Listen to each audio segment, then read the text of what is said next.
Hi everyone, this is Keith Pabian from Pabian Law. One of the first steps in the H-2B visa petition process that we go through every year when we're filing petitions for our clients is filing an application with the U.S. Department of Labor to issue what's called a prevailing wage for each of the roles that our clients are filing.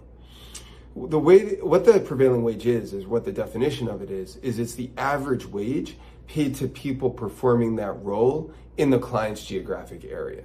So, for example, we're in Framingham, Massachusetts. That's where our office is based.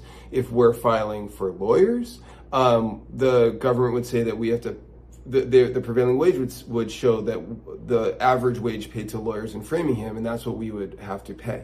Now, one quick note, which you've heard me say before, you actually have to go up to what the actual wage is. So if for a role the prevailing wage comes back at $15 an hour, but you're paying $20 as the base floor to your seasonal Americans, the prevailing wage goes up to that $20 an hour. So the question that we get every year when we get these prevailing wages back is, where did the U.S. Department of Labor come up with that data? And the answer is that the U.S. Department of Labor every year sends out surveys to local employers. And based on the survey responses, the wages are then issued. I remember many moons ago, we got one of the surveys in the mail at our office and we had to respond, and that was now one of the many data points that the government used to issue prevailing wages. The H-2B process is a little bit different than other immigration processes, where for a lot of other visa types, there's a 4-tier wage system that the government comes back with. The H-2B process uses the mean wage. So one of the things that's nice about the process from a practitioner standpoint is we're much more able to predict what the wage will be. But again, it's based off of local wage surveys that are sent out to employers in your geographic area.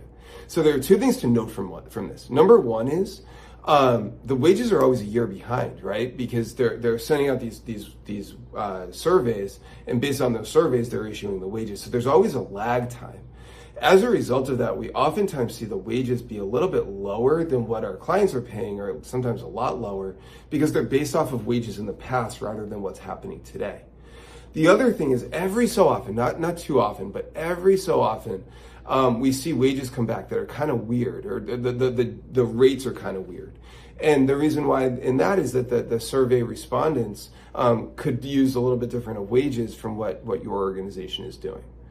All of that being said, since COVID hit and most of our clients have had to raise wages to compete with other organizations in their area, the prevailing wages haven't been a huge barrier point for the applications. In fact, almost all of our clients, if not all of our clients, are paying over what the prevailing wage is. But I just wanted to give a little bit of visibility on how these wages are compiled, because a lot of times it does seem very arbitrary, but again, it's all based off of these surveys that are sent out to employers in your area. And I'm curious to hear if any of you have ever gotten these surveys in the mail. So anyway, I hope this was helpful. We will be back in another couple of weeks with another video.